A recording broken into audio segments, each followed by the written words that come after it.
Good morning student. आज हम discuss करेंगे एक नया टॉपिक और टॉपिक का नाम है oogenesis। जैसे कि नाम से ही पता चल रहा है oogenesis, ऊ मतलब एग, ओवम, और जेनेसिस का मतलब होता है बनना। तो oogenesis का मतलब होता है एग का बनना, ओवम का बनना फीमेल में, उस प्रोसेस को कहते हैं oogenesis। ये स्पर्मेटोजेनेसिस से बहुत अलग है। और वो कैसे अलग है आप यहां पे पढ़ेंगे तो अब आपको साथ के साथ बताते जाएंगे। सबसे पहली बात, जैसे कि स्पर्मेटोजेनेसिस में हुआ था वैसे oogenesis में होता है। मतलब सबसे पहले जो इनिशियल स्ट्रक्चर बनते हैं फॉलिकल्स के फॉर्म में, वो स्ट्रक्चर होते हैं उगोनिया। उगोनिया ऐसे ही छोटे छोटे गोल स्ट्रक्चर बनते हैं और जो बेसिकली क्या होते हैं 2n डिप्लॉयड क्रोमोसोम कंटेन करते हैं, यानी 46 क्रोमोसोम होते हैं उनमें जब इनिशियली बनते हैं उगोनिया। तो ये जो आप सारे स्ट्रक्चर देख रहे हैं ये उगोनिया होते हैं। तो जैसे मेल में स्पर्मेटोगोनिया होते हैं वैसे ही फीमेल में उगोनिया, और जैसे वो अपनी नंबर्स को बढ़ाते हैं वैसे ये भी पहले अपने नंबर्स को बढ़ाते हैं।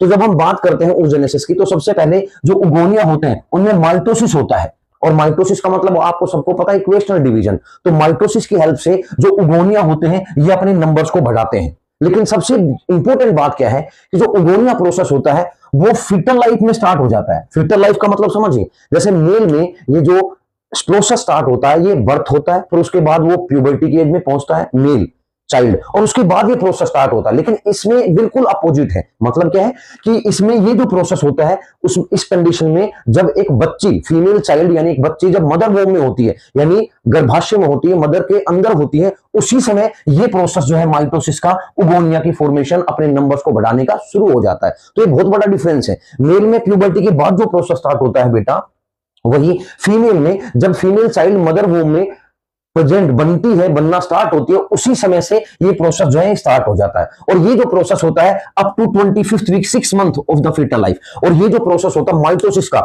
मतलब उगोनिया बनने का प्रोसेस होता है बेटा, ये करीबन करीबन 6 मंथ तक चलता है। मतलब 6 मंथ तक फीमेल जो होती है चाइल्ड वो मदर वोम में होती है, 6 मंथ की होती है, तब तक ये जो उगोनिया है ये ओवरी में बनते रहते हैं। फिर उसके बाद जो है इनमें से ये उगोनिया जो होते हैं ये मैच्योर होना स्टार्ट होते हैं। आफ्टर 6 मंथ ये मैच्योर होना स्टार्ट होते हैं, और फिर ये मैच्योर होने के बाद जो मैच्योर स्ट्रक्चर बनता है उसको कहा जाता है प्राइमरी oocyte। और इसको हम बेसिकली कहते हैं कि ये भी 2n नंबर्स यानी डिप्लॉयड स्ट्रक्चर होते हैं। तो यहाँ पे प्राइमरी oocyte का मतलब क्या होगा, जो उगोनिया होते हैं उनके ऊपर लेयर ऑफ ग्रेनुलोसा मतलब ग्रेनुलोसा की लेयर्स की फॉर्मेशन होने लग जाती है, और हम उसको फिर प्राइमरी oocyte यानी मैच्योर हो जाता है वो स्ट्रक्चर, उसको प्राइमरी oocyte कहते हैं। लेकिन ये प्रोसेस भी स्टार्ट हो जाएगा फीटल लाइफ में। फीटल लाइफ में रहेगा स्टार्ट, मतलब मदर वोम में स्टार्ट हो जाएगा।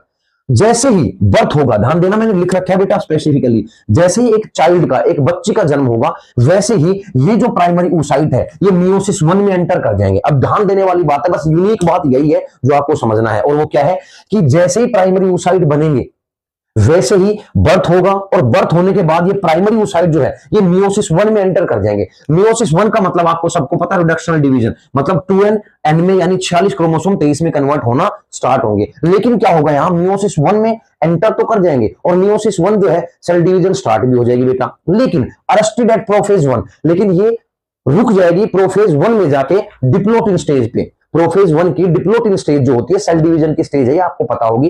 तो प्रोफेज 1 की डिप्लोटिन स्टेज पे जाके अरेस्ट हो जाते हैं। अरेस्ट का मतलब आपको सबको पता है, जैसे पुलिस अरेस्ट करती है, पकड़ लेती है, कुछ टाइम के लिए रखती है अंदर, कुछ नहीं करने देती किसी को भी। तो ऐसे ही ये मियोसिस 1 स्टार्ट हो जाता है, लेकिन प्रोफेज 1 के डिप्लोटिन स्टेज पे अरेस्ट हो जाता है, मतलब मियोसिस जाके रुक जाता है। अब ध्यान देने वाली बात है, यहां पे मियोसिस 1 में प्रोफेज 1 पे रुक जाता है फेज, और जब बच्ची का जन्म होता है तो एक पूरा जो मैंने गैप बना रखा है इसको बोलते हैं चाइल्डहुड। चाइल्डहुड का मतलब क्या हो गया, जो यंग अवस्था के बीच का भाग होता है। मतलब बच्ची का जन्म होता है और जब जन्म से जब तक बच्ची एडोलेसेंस में एंटर नहीं करती, जब तक बच्ची प्यूबर्टी की एज में एंटर नहीं करती, तब तक ये मियोसिस 1 रुका रहता है। स्टार्ट हो जाता है पर कंप्लीट नहीं होता, रुक जाता है।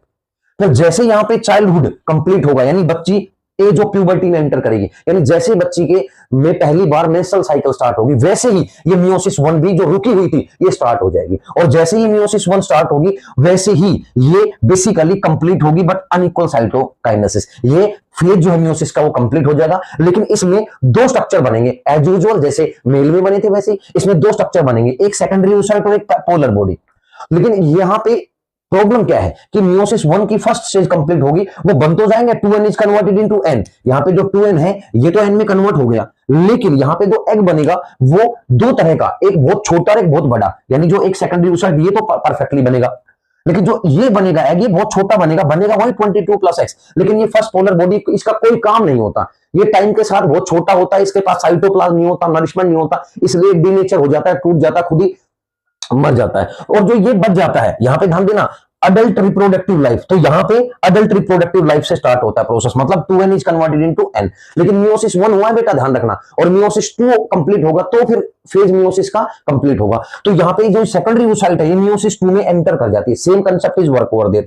ये मियोसिस 2 में सेकेंडरी oocyte मियोसिस 2 में एंटर तो कर गई बेटा, स्टार्ट भी होगी, लेकिन फिर ये अरेस्ट होगी मेटाफेज सेकंड पे, मतलब मेटाफेज सेकंड पे जाके फिर रुक जाती है, प्रोफेज, मेटाफेज, एनाफेज, टीलोफेज, फिर मेटाफेज पे जाके क्या हो गई, ये रुक गई। अब मेटाफेज पे जाके रुक गई तो ये जो बीच का गैप है यहाँ, ये है एंट्री ऑफ स्पर्म, यानी ओव्यूलेशन तो हो गया, ये एग तो बन गया, लेकिन एंट्री ऑफ स्पर्म मतलब स्पर्म जो है उसके पास सेंट्रियोल्स होते हैं, मैंने आपको बताया था स्पर्म के स्ट्रक्चर में, और सेंट्रियोल्स होते हैं वो स्पिंडल फाइबर की फॉर्मेशन करते हैं, और स्पिंडल फाइबर जो है वो मेटाफेज यानी जो प्रोसेस होता है सेल डिवीजन को कंप्लीट करता है। तो एग के पास स्टेज तो बन गई, लेकिन स्पिंडल फॉर्मेशन करने के लिए सेंट्रियोल्स नहीं है, और सेंट्रियोल्स किसके पास है बेटा, सिर्फ स्पर्म के पास है।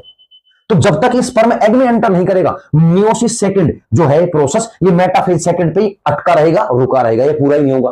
तो अब ध्यान देने वाली बात ये है कि अगर मियोसिस सेकंड कंप्लीट होगा तो ये मान के चलिए फर्टिलाइजेशन हो गया है, मतलब जैसे मियोसिस सेकंड कंप्लीट होगा, इसका मतलब ये है कि जो एंट्री ऑफ स्पर्म यानी स्पर्म है वो एग के अंदर चला जाता है, जैसे एग के अंदर जाता है वैसे ही सेंट्रियोल्स की हेल्प से ये मियोसिस 2 जो होता है वो कंप्लीट हो जाता है, और मियोसिस 2 कंप्लीट होते ही वही ओवम, वही सेकंड पोलर बॉडी कंप्लीट होते ही वो फर्टिलाइजेशन का प्रोसेस जो है वो कंप्लीट हो जाता है, और यहां पे oogenesis यानी ये प्रोसेस जो है ये भी कंप्लीट हो जाता है। So this is all about the process of बेटा oogenesis।